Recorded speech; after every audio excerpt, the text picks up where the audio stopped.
kasi nag-overnight lang kami.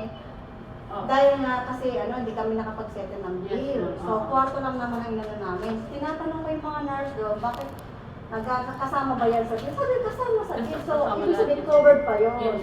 Eh, bakit nag-198, nag-184 kami? Eh, isang kwarto lang naman yun. Ito, imbis ng 170 lang naman ang aanin namin. Yung kahapon kasi ma'am is hindi na i-charge yung oxygen, yung mga Hindi charges kasi, kahapon.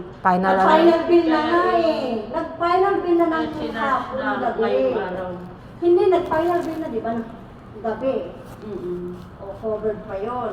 So, nung nag-overnight lang kami, nung time na yun, kasi nga hindi kami makapag-settle ng bill kasi wala pa kami pinanghahawakan. Naghahanap pa nga kami. O, Yung kahapon kasi ma'am is hindi na i-charge yung kahapon. ibig sabihin, 14,000 yung additional namin? Tapos nag-charge ulit ngayong Ano yung chinarge nyo? Ano yung chinarge nyo? Pwede Yung sa general ward mo. Ma'am, Ano nakapost yun? na kasi yung accounting. hindi pwede. Hindi pwede, kwarto lang naman yan eh. Tsaka yung oxygen. chinarge? Alam mo, hirap na hirap kami mag-settle ng bill, tapos mag-additional kayo na ubod na laki. Ano katibayan nyo?